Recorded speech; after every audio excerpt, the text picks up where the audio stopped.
Roadhouse with Jake and Connor is a fun movie that sucks. Alright, here we go. We're back. The highly anticipated Roadhouse came out, and I, like many others on YouTube out there, have stated in their reviews that it definitely doesn't measure up to the OG Roadhouse. Now, I love me some 80s action movies. I grew up on them. My two favorites that I have a deep emotional bond with are the Die Hard and Lethal Weapon series.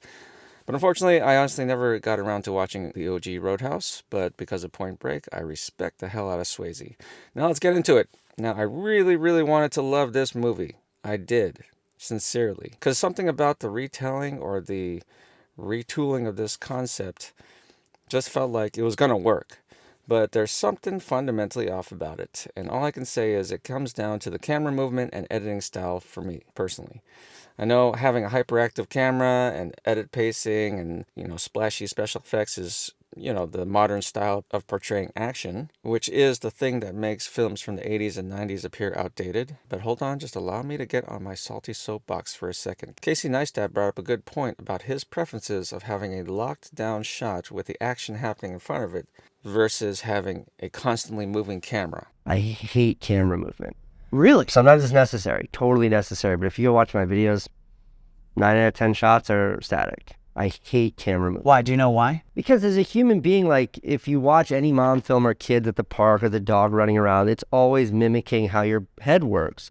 But like, I don't know how many frames per second our eyeballs are, but our eyeballs and our brain can process so much data.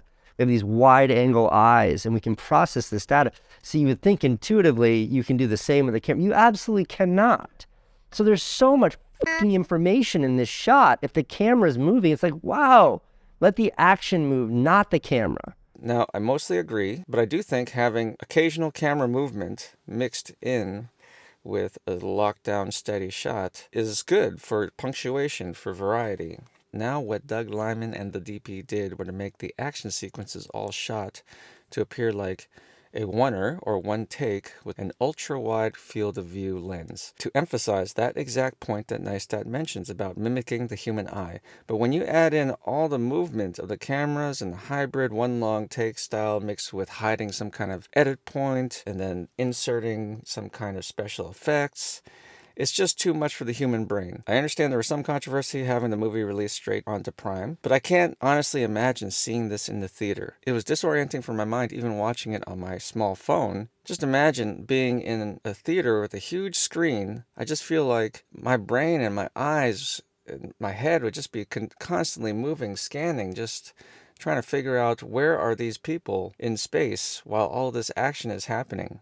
I just think my head would be unable to lock in on anything. And I have a theory that, the execs, making this decision, they must have screened this on a big screen and, had to make some kind of decision based on releasing it straight to the streamers. I know that psychologically, whether it was overtly mentioned or not, probably a motivating factor to have it go straight to streamers. Anyways, there's something to be said about how the field of view and edit pacing was captured for the action movies back in the day. I mean, I'm talking about the action movies that influenced popular culture.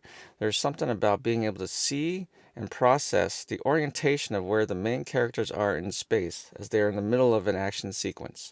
Ultimately, whatever fight or action sequence is happening is communicating some kind of story. And in this instance, there is so much disorientation as well as special effects just all being mashed in there. It really makes the story of each action sequence hard to follow. Even though, we already know what's going to happen, we can figure it all out.